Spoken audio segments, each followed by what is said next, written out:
Gagal ako ay papa. Si mama naman sa inyo. Lulu. What's up mga ka-jam? So ayan, so ngayong araw na ito ay samahan nyo naman kami puntahan itong isang kainan na located sa Tianggihan ng Boulevard. Gusto lang namin tikman itong bagong pakulo ng Daplin. Kaya na may bumiyahe kami kaagad papuntang City Boulevard. Tama-tama, maliwanag pa, kaya na may makapag-ikot-ikot muna kami. Simula kasi nung pagkadating namin galing Maynila, hindi pa kami nakakaikot dito sa Tianggihan nila. Kasama na rin yung pagpili-pili kung saan yung pinakamasarap na mga kainan para naman next time may gusto kaming balikan. Pero ngayong araw na to ay mayroon na kaming gustong kainan. Nakita lang namin siya sa Facebook guys, kaya gusto naming itry. Napakadami na pwedeng kainan dito guys. Kaya naman pag wala ka pang idea kung saan ka kakain, talagang mahihirapan kang pumili. Pero kung wala pa kasi kaming idea kung saan kami kakain, doon ako kakain sa mga maraming tao. Siyempre sa isip-isip ko, hindi naman dadami yung tao dyan kung hindi masarap yung luto nila. Kaya yung mga tinda rin dito sa Surigao City, hindi na rin talaga nawawala yung lechon. Saka halos lahat guys, only rice na. Tapos namin mag-ikot-ikot, nandito na nga kami sa Daplin. Siyempre, hindi mo na umorder sa ate nyo kasi nga may nauna pa. Nga guys, may mga umorder pa kasi. Marami din kumakain sa kanila, kadalasan mga estudyante. Kaya hindi ka na mahirapan guys kung saan sila located. Punta ka lang sa may tavern, tapos doon lang sa may baba. Kaya mapapansin mo kagad kasi maraming kumakain. Maya nakapasok na nga si ate Aaron nyo at nakapag-order na nga. Marami ka naman papipilian guys, pero yung in-order namin ay chicken fillet. Ayan yung kaya meals nila guys, so sa halagang 139, 149 at 129. Hindi Java rice yun guys, at pwede ka rin manghingi ng isang mangkok na gravy. Kahit hindi ka naman manghingi ng isang mangkok na gravy, talagang bibigyan ka pa rin pag nanghingi ka ng gravy. Talagang hindi ka titipirin. Nung naka-order na si ate Aaron nyo, tamang hintay-hintay lang kami sa order namin. Talaga namang nakakalula yung pagkain nila guys nung dumating. Yung ulam nila ay parang hindi good for one person. Talagang sulit na sulit yung pira mo dito. Ayan yung in-order ko guys. So ayan, dumating na. Ayan, tsaka malalim yan guys ha. Ang unang serve pa lang ay madalawang Java rice na sila. Ayan yung gravy nila. Isang mangkok talaga naman. Tara guys, titikman na nga natin. Una kung tinikman itong Java rice nila, syempre unang tikim pa lang talagang pwede ka nang kumain ito kahit walang ulam. Malasa na, hindi rin matabang, tsaka hindi rin naman masyadong maalat. Para sa akin ha, may iba-iba naman tayong panglasa. Tsaka yung gravy nila ay masarap din. Yung chicken talaga nila guys, talagang nalulula ako. Pwede pang dalawang tao. Pwede lang sana na umorder ng isa tapos hati kayo. Sulit na sulit talaga yung pagkain namin dito. At saka may kasama pa yan na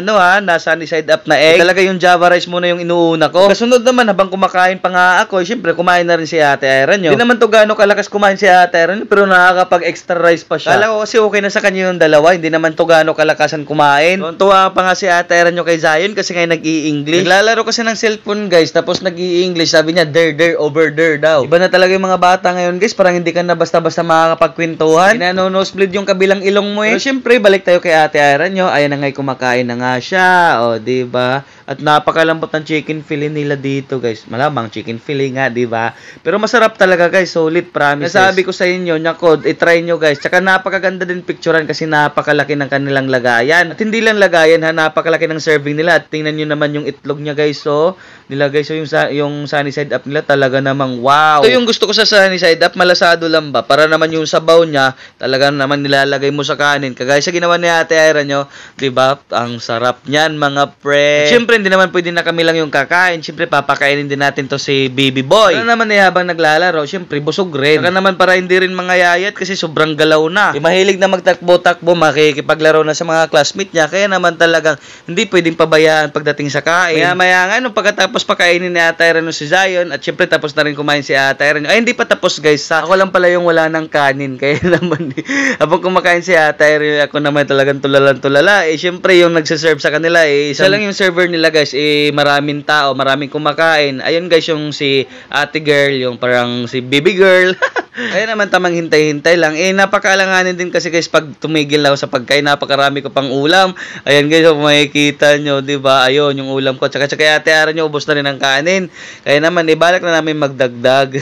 Kasi only rice din naman. At syempre, patiently waiting, charot. Ayan na nga si ate girl. So, maya-maya, isa-serve din naman yan. Pero syempre, hindi na namin pinamadali. Kasi syempre, yung iba din naman ay gusto na rin kumain, gusto na rin makapaghapunan. Lalo na yung mga galing sa trabaho, syempre, pagod na rin.